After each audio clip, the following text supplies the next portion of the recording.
All right. All right, fantastic. Well, it's a little after 7, so we'll go ahead and get started. My name is Michelle, and I serve on the board of directors for Clearwater Audubon. Our panelists tonight are Dana. She's our conservation projects chair, and Junate, who is our membership chair. Both are very knowledgeable about birding, and like I was just talking about, Junate has an upcoming field trip. And just a note, if you're looking to make an impact in your community and help improve habitats for birds in the process, please consider available positions on our board, or you can lend a hand on a committee. We have a lot of exciting conservation projects coming up this year for 2022. Boots on the ground project, we're really excited about that. So you can just visit our website and at the top, click board for more information. It has detailed descriptions for everything. And following the presentation, there will be a short Q&A session. We request that you use the Q&A feature in the Zoom window, but if you don't see that, we'll be checking the chat as well. You can post your questions anytime. You won't disturb the bells at all. And if there's something that we can answer ahead of time, then we'll do that for you. Well, with that, let's get started. We're pleased to welcome Tom and Lindsay Bell as our January 2022 opening program speakers. They are retired physicians, advanced Florida master naturalists, and avid birders and travelers. They are here tonight to share another one of their amazing adventures. We're very excited that they can join us. Take it away, Tom. All right.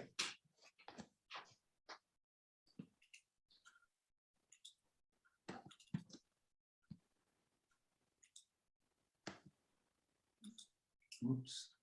That's it. Right? I know, but I have to do this first. Now we can. All right. Great job. Okay, we are good to go. Tom and I traveled to Churchill just this past November, a couple of months ago, primarily timing this trip to see the polar bears who are hanging out there waiting to go hunting on the ice. And that will be the main focus of things tonight, but we also want to talk a bit about Churchill and what makes it such a wonderful place for wildlife viewing and why the bears like it so much. But we also want to talk about some of the really amazing foxes that we saw and the bird life, the birds that are hardy enough to spend their winters there. Hudson Bay is bordered by 4 Canadian provinces, and the community of Churchill is over on the far western shore. There are no roads that lead to Churchill. If you want to go, you either take a 2-day train trip from Winnipeg to a little over 600 miles, or you fly in, which is what we did. If you're really, really hardy, however, you can actually canoe or paddle from Winnipeg all the way to Churchill. The bay is at least twice as the size of Texas, and the community of Churchill is just a worldwide famous place for wildlife observation. Within just 10 miles of the community, there are 3 separate ecosystems. One can move from the marine environment home in the summer to thousands of beluga whales, to the Boreal Forest where moose and red fox can be found, to the open tundra where caribou and Arctic fox are found. This is how it looked several years ago when we were there in July. A really nice sandhill crane there in the center. Was a little bit different in appearance as we flew in this past November. Lots of snow and ice and not a whole lot of green. The town has something going on basically all 4 seasons of the year, and ecotourism has become the primary economic force for this community. Some 500,000 tourists come yearly. And this is a local landmark. This cargo plane crash landed a few miles from the airport, a number of years ago. And it's actually a local landmark known as Miss Piggy. The owner of this cargo company had a very bad habit of overloading his aircraft, and this one didn't make it very far. We've been to Churchill 3 times over the years. Our first time was in February to see the Northern Lights. We left Tampa, it was 84 degrees. We landed in Churchill, the wind chill was minus 55 degrees. And the actual temperature never rose above minus 25 for the entire week we were there. But oh, were the Northern Lights beautiful. The second time we were there was in July when about 3,000 of the beluga whales congregate in the mouth of the Churchill River to have their babies as well as molt their skin. The bottom right shows that beautiful little town of Churchill without a stoplight in it in the nice summer sun. We were able to watch the whales underwater with our sea life cameras. Beautiful pictures by Rich and Lori Rothstein here. Always fun to watch these guys. Really, really fun. They're known as the sea canaries of the ocean because they're very, very vocal. We were able to get up close and personal with them in the kayaks. They were very curious. They'd come right over, right beside us, and basically just talk to us. It was really fun. This is what it looked like when we were there in November. Things were a little bit different in town than that sunny shot you saw before, and our attire was a little bit different as well. The Arctic fox in its winter plumage, if you will, all white, was the only animal that we wanted to see but did not. They're circumpolar specialists with about the size of a large cat, weighing about 8, maybe 9, 10 pounds or so. We have seen them in their summer coats at the bottom left in their brown mottled coating. They're the only dimorphic canine with 2 color phases, the all white in the winter and the brownish mottled in the summer. They have several Arctic adaptations, which allow them to live in the harsh conditions of the Arctic. They have a short muzzle, legs, and ears, which decrease the heat loss.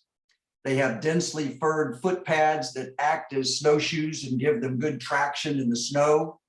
Very keen sense of hearing and an exceptional sense of smell. A family of Arctic foxes is made up of 1 male, which is called a dog, interestingly. And the dog has 2 vixens. One is his breeding mate, his partner. The other one is a non-breeding female from the previous litter earlier in the previous year. They typically have 5 to 8 kits or pups. The gestation is about 8 weeks or so, about the same as it is in the red fox. The Arctic fox population depends on the lemming population, which is their main prey item. If it's a good year for the lemmings, there will be more Arctic fox pups produced.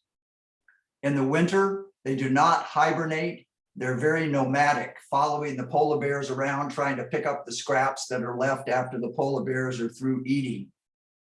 They construct elaborately complex dens with multiple entrances and a large tunnel system that's been used for centuries by ongoing families of the Arctic foxes. And most of you have probably seen a red fox around. They're very, very abundant all over the United States, and they have actually a worldwide distribution. Their colors are variable, but all red foxes have black socks on their legs, white cheek patches, and a white tip on their bushy tail. The warming temperatures of climate change have led the range of the red fox expanding north into the territories of the Arctic foxes.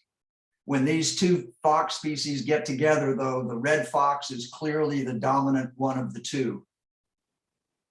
It was fun to watch them hunting in the rack line, looking for any morsel to eat. Just really fun. Just sit there and just watch them do their thing.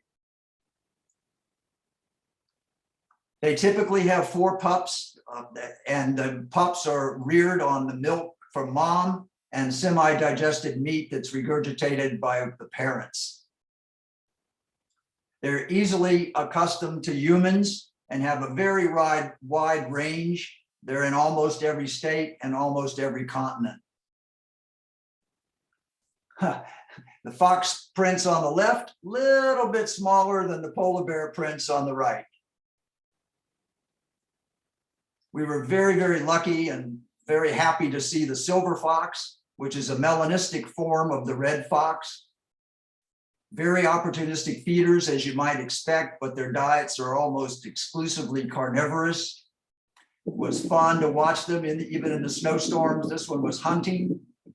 You notice that white tip tail that all red foxes have. They are seasonally monogamous, but both parents take care of the kids. The males feed the vixens and the pups, as well as protect the den. The crossed fox, a partially melanistic form of the red fox. This is what happens when a red fox gets together with a silver fox. Very, very handsome, handsome foxes. And if one of the great white bears gets a little bit too close and we're a little bit upset about things, we photographers will head into one of the vehicles and close the door and roll up the window to stay out of harm's way.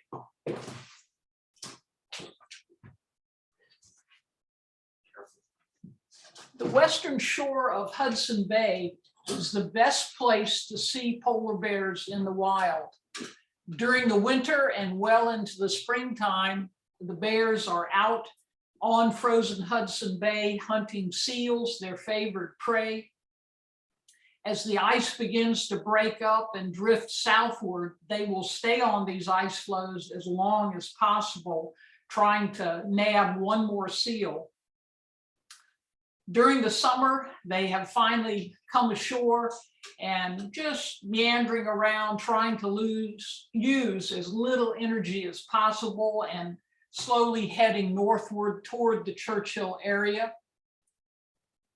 By mid-October, there's some 600 to 1,000 bears massed along this stretch of coast from Churchill down to the Nelson River, the largest concentration of polar bears in the world.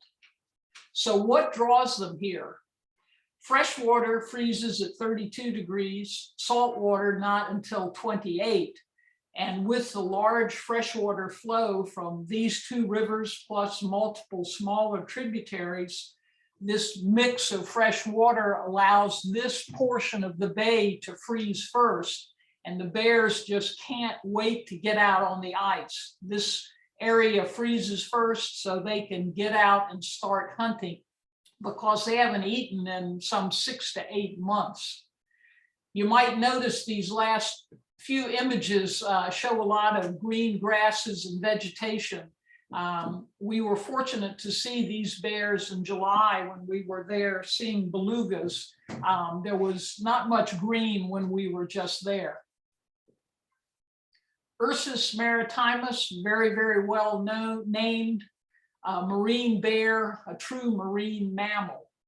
They split from the brown bears some 500,000 years ago, and an adult female will weigh well over 600 pounds, males over twice that amount. They have very, very thick necks and a tapered head. This adaptation works well for them in probing and going into seal breathing holes in search of prey. This tapering effect is so marked in the large males that they can't be fitted with GPS collars. They simply slide right off their head. Massive, massive forepaws up to 12 inches in diameter. And they actually have partially webbed toes, which does come in handy when they're swimming. And just like the fox, they have fur pads on their soles that help for traction when they're out on the ice. Exceptional sense of smell, as with essentially all bears. They are able to detect a seal 20 miles away on the ice and a birthing den of the seal pups under as much as 3 feet of snow and ice. They're very, very well adapted to their polar environment. They have a heavy, dense underfur akin to an extra heavy pair of long johns. And then they have white hollow guard hairs. These are very effective at reflecting heat back to their black skin.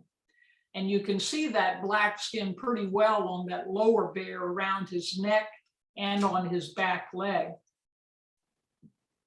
This system is so effective, though, that at times when they're out and about before the bay is frozen, they'll actually overheat. It wasn't unusual at all to see them just splayed out in the snowbanks trying to cool down. And their tongues are actually bluish in color. They're so well vascularized, this tends to give the blue color, but it allows them to pant effectively in order to dissipate heat. Very curious, checking out this sign as well as the guy wire support, and even investigating GoPro cameras. We were watching this bear meander down the beach, and there was a group of photographers between ourselves, our group, and the bear, and they actually pushed the envelope a bit before retreating to their car. One of the fellows left his GoPro out to film the action, and I think the bear won this encounter. They are carnivorous animals. Their favored prey are ringed seals, which they hunt out on the frozen bay. They will eat a variety of other things. This fellow was digging in the ground and apparently nibbling on some roots or tubers. A few perhaps intense shots if you're a bit squeamish. The ringed seals are their prime prey items. When they're first out on the ice in the late fall and early winter, they are hunting the adults, and they're only successful about 1 out of 10 times. However, when the ringed seals have their pups in mid-March or so, the hunting success increases to 50%.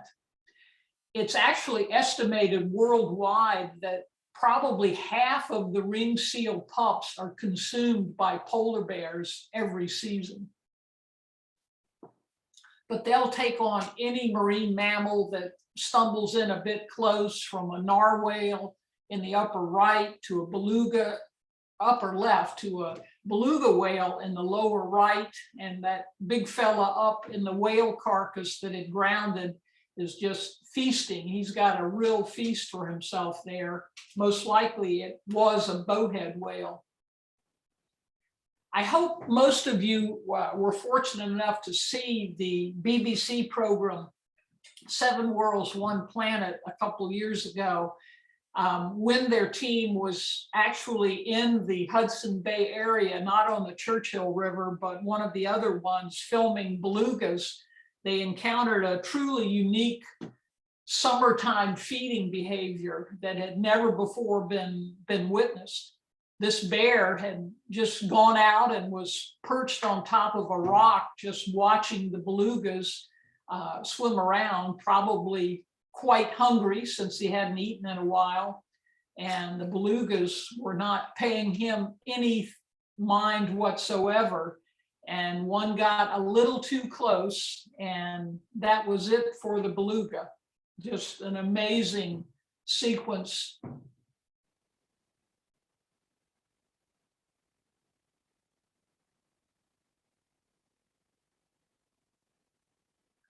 They have huge stomachs. At one sitting, they can consume 150 pounds of meat. And to maintain their weight and strength, they need to consume a seal every 5 days or so. Only the pregnant females den, and this is not a true hibernation. The denning is actually more a state just of dormancy. All of the males and the non-pregnant females do not den. They just expend as little energy as possible, meandering back toward Churchill to wait for the bay to freeze. And this is often referred to as a walking hibernation. They will lose a significant amount of weight during the summer. During this time, they are subsisting on the stored fat from the previous hunting season. The metabolism of this fat generates metabolic water. So this basically solves their water and thirst needs, so they don't have to seek out fresh water or eat snow. We humans have what is referred to as spontaneous ovulation. Our eggs are released in a fairly regular pattern. Not so with bears and lions and a number of other mammals. Their ovulation is triggered by repeated acts of mating or induced ovulation. A female is sexually mature 5 years or so of age. The male's not till 8 to 10 years. And these younger males, even though mature, really don't have a chance to acquire a female to mate with until they're well into their teens. Breeding occurs out on the pack ice between March and June. When a female is in estrus, the males will follow her scents that are present in her urine and also, interestingly, in her footprints. The males will have some serious discussions and fighting over mates. If the male is successful in getting a female off to the side, they will stay together about 2 weeks. He becomes quite submissive to her needs, because you must remember he's twice as big as she is. And during this time, they will mate multiple times. And in fact, this 2 week or so period is the only time the sexes stay together. Normally, they don't want anything to do with each other. They can have a sneak attack, for lack of a better word. A male can slip in and mate with this female.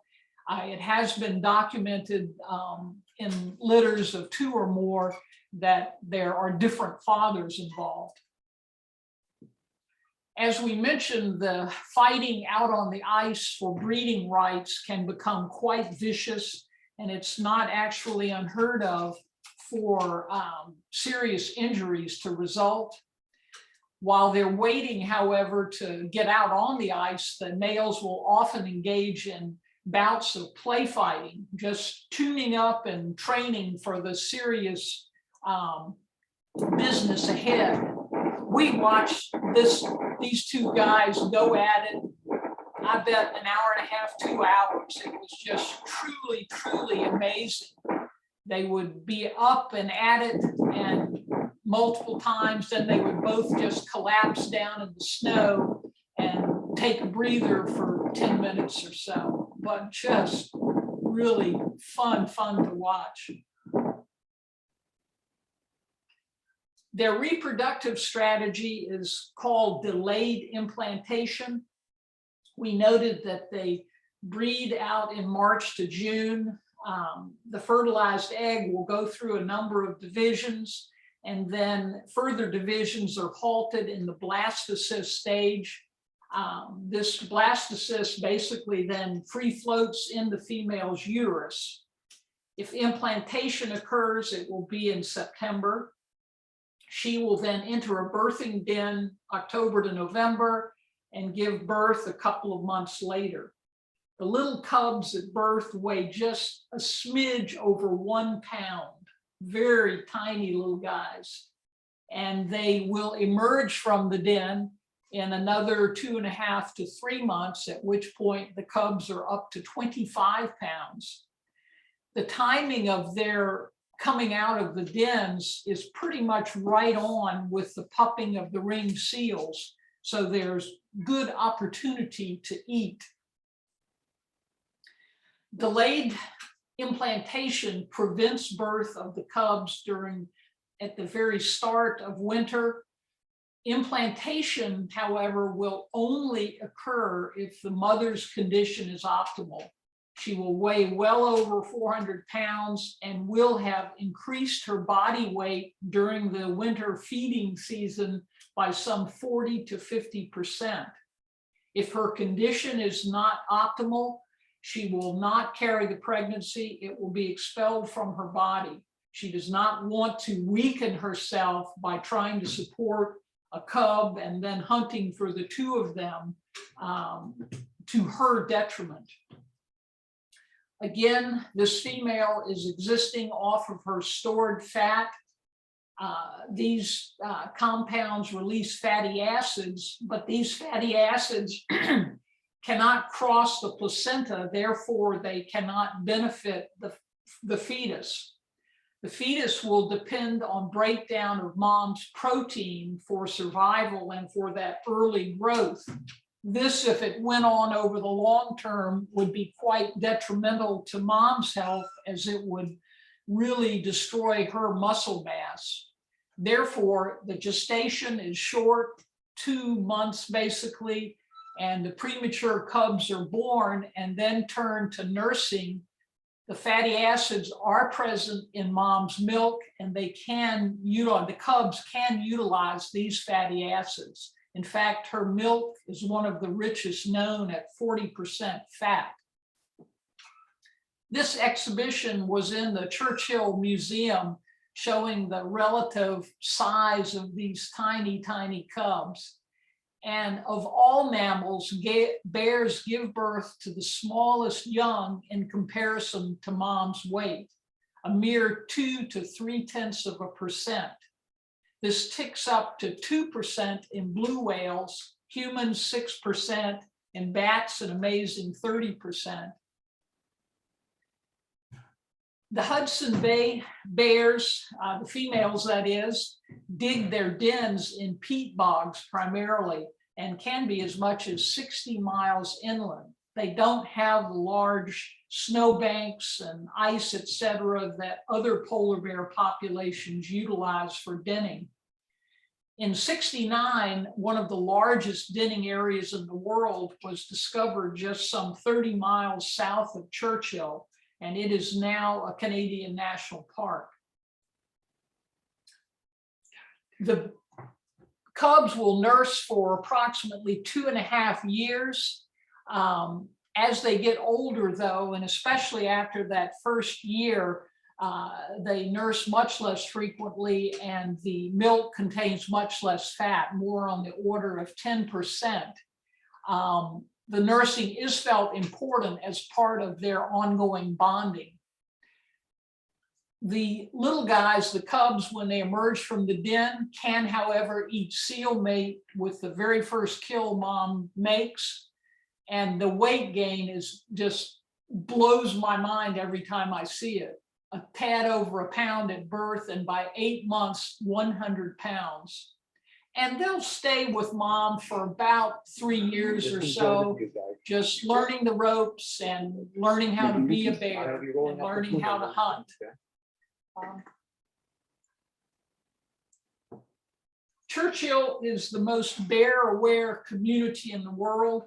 When we were there in July and were out hiking and exploring outside of town, there were always bear guards with us. In town, it's actually illegal to lock your car or truck, and most businesses, hotels, restaurants, etc., leave their doors unlocked, so that if a bear does happen into town, you have a place to go and get out of harm's way. These 2 shots on the right were taken when we were there in July for the whales, and they were actually taken by our bus driver. This bear had come in to visit someone in their apartment. During the bear season, the wildlife officers are making rounds in town constantly. If a bear is spotted, they begin blowing their horns and firing off cracker shells, which are blank shotgun shells, to try and encourage the bear to move on out of town. If those measures don't work, a helicopter goes up and gets as close as possible to the bear, again, trying to push him out of town. If none of these measures work, the bear is darted and taken to bear jail. more correctly known as the Polar Bear Holding Facility. If the bay is frozen, they are kept there only a couple days and then taken by helicopter out onto the bay. If, however, the bay is not frozen, they're held for 30 days and then flown some 50 kilometers away from Churchill. While they're in the jail, they're only given water. During the season when the bay is not frozen, they're not feeding anyway, so this is no hardship. And this certainly is not an inexpensive proposition for Canadian Wildlife Service. Climate change is the absolute biggest factor facing polar bears in general, and especially this western Hudson Bay population. Since the bay is freezing later and the ice melting sooner, they have fewer hunting days. We left Churchill on November 12th, and the bay was just starting to freeze along the shoreline. Polar Bears International is a consortium of scientists studying bears, and through study of this Hudson Bay population, they have documented a 15% decrease in average weight of the bears over the past 40 years, as well as a decreased total number of bears. Also, they rarely ever see triplets anymore. This used to be not an uncommon sight at all in the Churchill community of polar bears.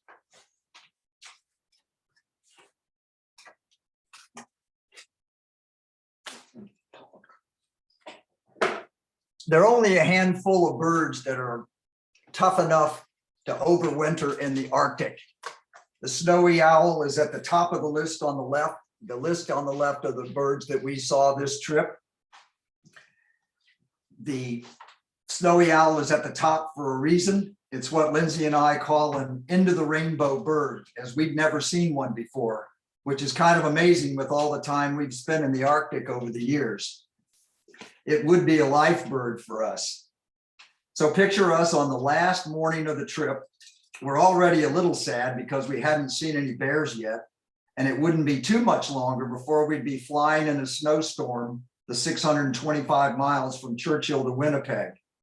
We're in our four-wheel drive vehicle moving slowly along the shoreline of Hudson Bay when we had what Gene Murphy calls a pow moment, and this beautiful female snowy owl rose in front of us. They're powerfully efficient predators mixed with graceful beauty. They're the largest bird in the Arctic and the heaviest owl in North America. At 3 to 4 pounds with a 5 to 6 foot wingspan, they're actually one of the largest owls worldwide.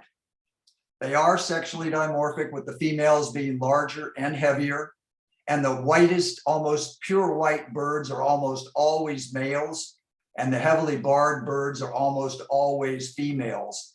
As you might expect, they have feathers that envelop their feet and legs to help keep them warm in the Arctic conditions, especially in winter. I threw this picture in just for the heck of it because this is the way we saw the first owl. This is streaking by in a snowstorm. We weren't even going to count this bird as our life bird because it was just such a fleeting look. They are carnivorous. They have a very carnivorous diet, with lemmings being their #1 prey item. In a good year, an owl will take 2,000 lemmings. They'll also eat ptarmigan, mures, eiders, small fish in slow-moving streams, and even take Arctic hares weighing up to 12 pounds. Like the Arctic foxes, the owl population depends on the lemming population.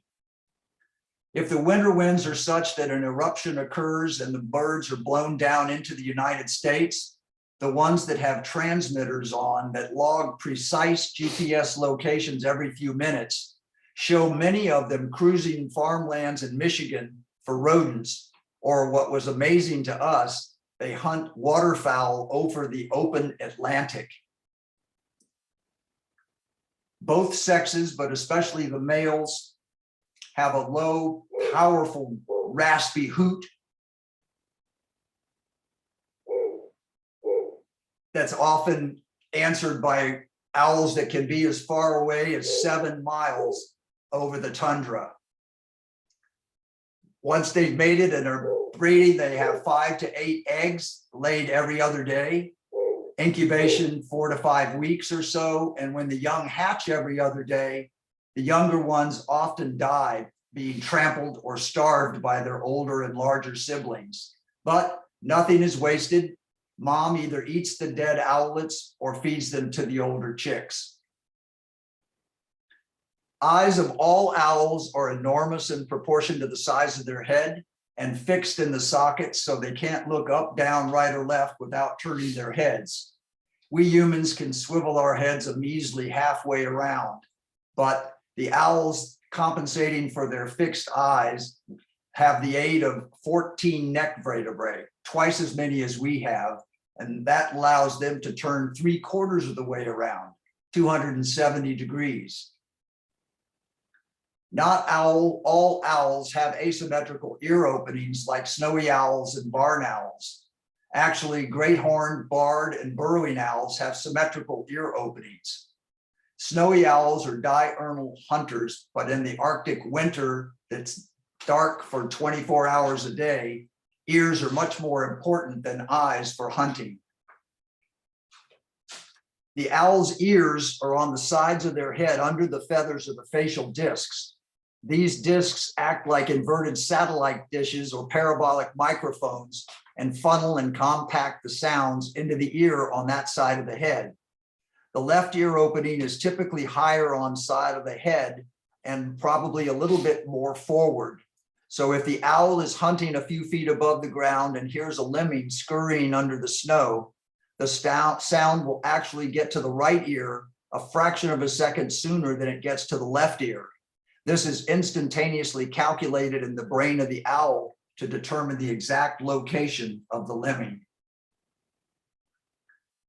The eiders up there that we see are a Hudson Bay subspecies. The common eiders are the largest ducks in the northern hemisphere, female on the bottom left, male in the fog on the bottom right. They typically eat mussels and other shellfish as their primary prey item.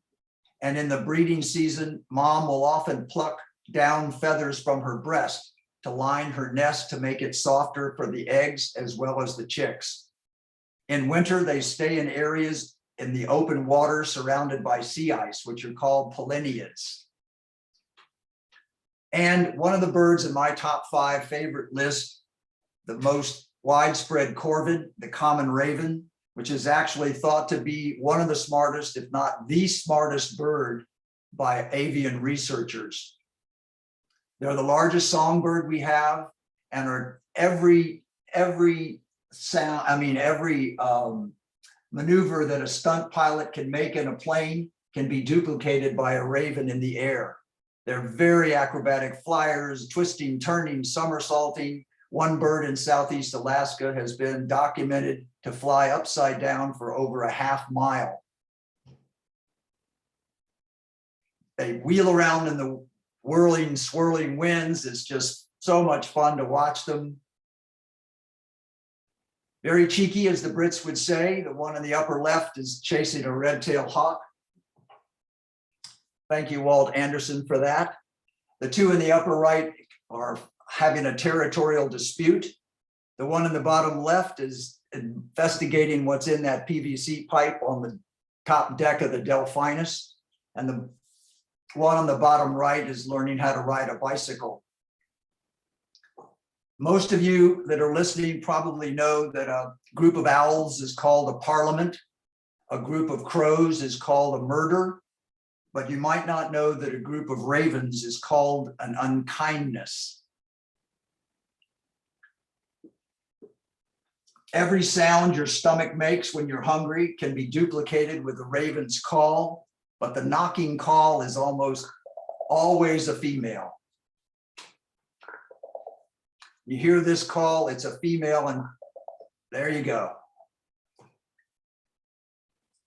Every sound that the rumblings from other parts of your GI tract can also be duplicated by raven's calls, but the most common call If you hear this, it's a raven until proven otherwise.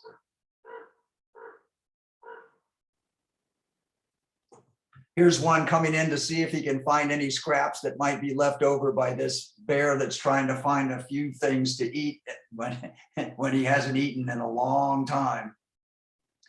Very at home in the ice and the snow, no problem overwintering in the Arctic. The willow ptarmigan, the state bird of Alaska, the adult birds in their breeding plumage have these red combs over their eyes and their year-round black-tipped square tail. In their winter non-breeding colors, this is what they look like. They have thick feathers that cover their legs for warmth. They have thick feathers that cover their nostrils that keeps the snow out, and feathers that cover their feet, making them act like snowshoes and giving them traction when they're walking on the snow. Also, they have sharp claws that act like crampons when they're walking on the slippery ice. The largest of the ptarmigan species, the most migratory upland game bird in all of North America. Their plumage change actually matches the year, and they gravitate to areas that match their plumage color.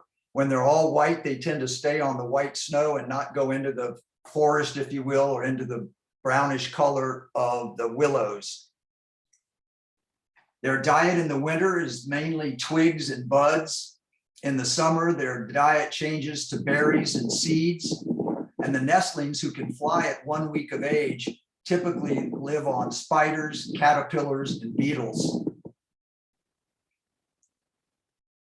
The snow acts as insulation for warmth and also as a hiding place.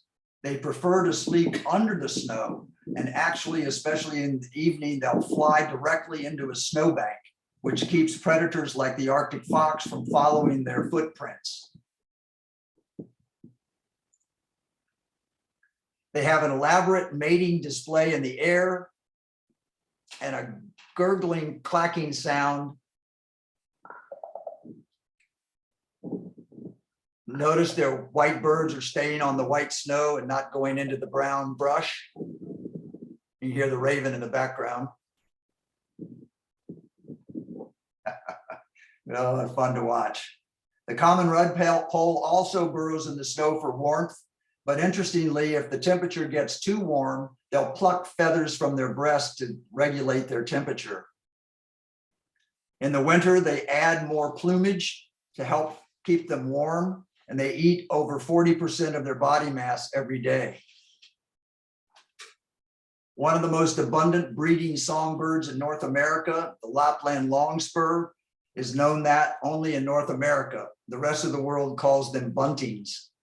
They have an elongated claw on their hind toe, which gives them their name. And in the summer, they'll eat up to 10,000 seeds and insects every day. In the winter, they congregate in flocks that may reach 4 million birds in number. The most abundant songbird in the higher latitudes, an Arctic specialist with a circumpolar breeding range. The snow buntings nest in rock crevices, which are cold most all the time. So the female stays on the nest during the incubation and the male brings her food. The plumage change when they're going from the non-breeding to the breeding is not done by growing a new set of feathers, interestingly enough.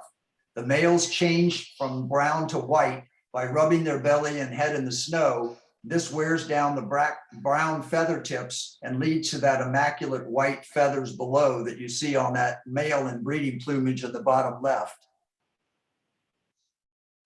And the world's largest falcon, the gyrfalcon, males about the size of a peregrine and the females about the size of a red-tailed hawk. Beautiful, beautiful bird. They're the most northerly of all the breeding falcons and have many, many different plumage colorations. In the breeding season, the family needs 2 or 3 ptarmigan every day to maintain the safety and health of all members of the family. They do nest on the top of guano piles that end up being up to 2 meters in height. One of these nests was carbon dated and found to be 2,500 years old. kind of amazing to think about how many successive generations of falcons have used that nest. So this is what it looked like. We had beautiful sunsets. I checked a few minutes ago and it's minus 17 degrees in Churchill at the moment. But Churchill is a special area to us and to many. They have many hats during the different seasons of the year. They have amazing belugas, which spend the summer months in the Churchill River having their babies and molting their skin. The polar bears, which congregate here in the largest concentration in the world. The gorgeous auroras, where for 300 days of the year, one has the opportunity to witness their beauty dancing in the heavens. And a little bit about the handful of birds tough enough to overwinter in the Arctic. We found this quote in the most recent Audubon magazine that we thought was particularly poignant. Those who stand to be most impacted by the climate crisis have done the least to cause it. Food for thought. The fate of the great white bears of the North is in our hands and depends on how we handle the climate change crisis. So thank you. We hope you've enjoyed the evening, and we'll turn it back to you, Michelle, and try to answer any questions that you might have.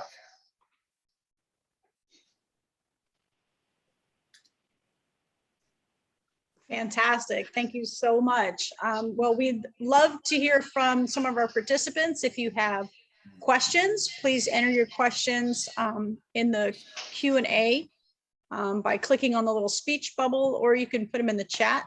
And yeah, that's amazing. I have not been to the Arctic. I'm more a southern traveler. Especially when it's cold. The farthest north I think I've been is Alaska. So the photographs are stunning, and I love to hear all the details about the relationships between all the animals. That's really fun.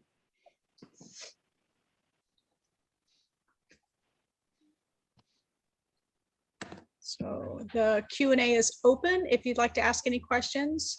We prefer that to the chat, but we will read the chat, of course.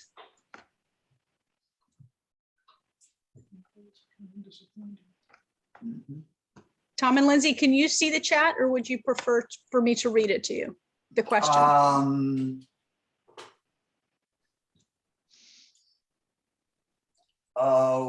Read the questions that you want answered. There's a whole bunch of stuff there. Okay. Rebecca says, bears I saw October 2 years ago were yellow. Our guide told us to look for potato chips. Today, before I knew about this program, I have my polar bear shirt. She has on her polar bear shirt today. Look for potato chips. Good. Okay. No comment. I'm sure they do look like potato chips in the snow if they're a little yellow. That's great. It helps find them in a snowstorm, that's for sure. I bet. That's great. I don't see any questions other than.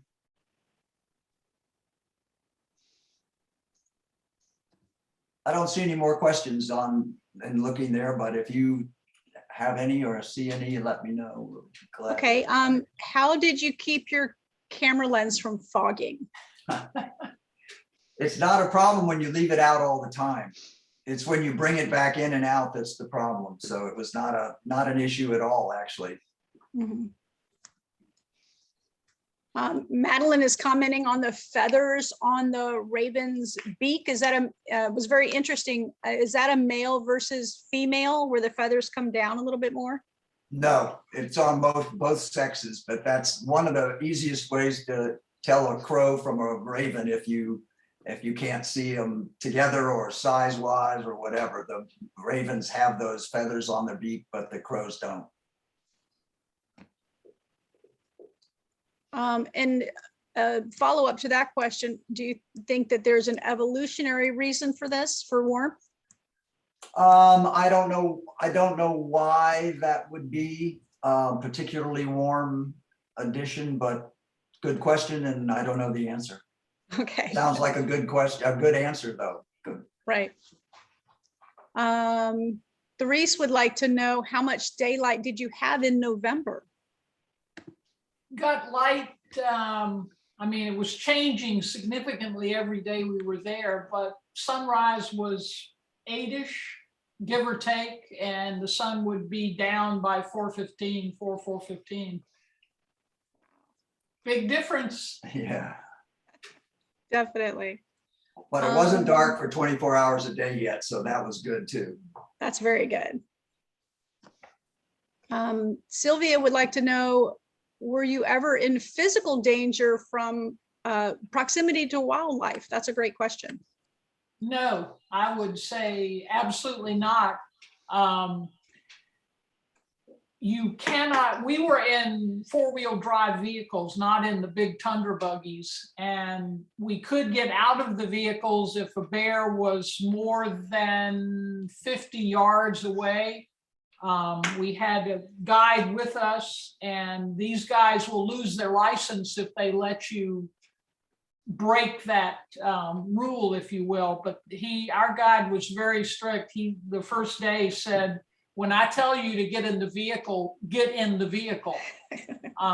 We did have one interesting moment, however, when we were watching a bear moseying along toward us, not threatening, he was just cruising around. And the guide said, get in the vehicle. Well, someone had locked the doors, and we're sitting there trying to open the door. And finally, a guy climbed in the window. No, he got the front door open and climbed in the back and opened the door. But the bear never, I wasn't afraid, but the bear never turned toward us and started licking his lips or anything. But it was, give you a little pause there for a moment when the door wouldn't open. Everybody's pulling on the door and the bear's Nothing's walking toward happening. us, but it wasn't an issue, but it was kind of, it's funny in retrospect. Oh, definitely in retrospect. I would have been running so fast. No, wait, you're No, supposed No, to. you don't No, never no. run. Never That's run right. from a bear. Run. It's He's run much like faster pray than or you drop. are. That's right. They're much faster than you are. I'd have to fight that urge. Okay. Janet Burnett would like to know, how did you keep your feet warm? Those heavy boots we had on have thick felt liners and 2 pair of socks. And she lives in Maine, so she should know about hand and foot toe warmers. Yeah, They're awesome. we put the toe warmers between the 2 pair of socks. Oh, very good. Very good. They're obviously, are those waterproof, I would assume? Oh, yes. Yes. Yes, absolutely. And Yeah. interesting, the gloves, the guide actually has tried every pair of gloves known to man, and his best solution to photographing in the cold like that is he puts 5 of those heat packs in each pocket. He has a liner glove on it all, so we had good dexterity with our fingers to work the cameras. And then you stick your hand in the pocket with the 5 hot packs. And when you're not using the camera, and then when you have to take it out, you get them out, take the pictures as fast as you can. And when you need to put your hand back in, that worked much better than any gloves that we had that take away your dexterity, even if they don't make you keep your hands as warm as they should be. That's a great plan. That's a great plan. Rebecca would like to know if you saw bears around garbage dumps. No, that's not allowed there. They have a very strict garbage protocol, and their garbage area where you take your trash is fenced and locked. They are not going to risk that. That's great. Okay, well, I don't see any questions. Lots of compliments, of course. Props for the snowy owl photo. And that was pretty fantastic. Wonderful, wonderful. Well, thanks again. You're welcome again. Every time for sharing all your adventures. I live vicariously through that kind of temperature. I don't think I could take it. But I also want to thank each of you, all of our participants, for your continued support of Clearwater Audubon. You've made this year fantastic. I know it's been really difficult, and I know we're off to a little bit of a stuttered start, meeting online again. We're just going to take that month by month. And we so appreciate you joining us tonight. Make sure that you're getting our emails, the Wingbeat newsletter.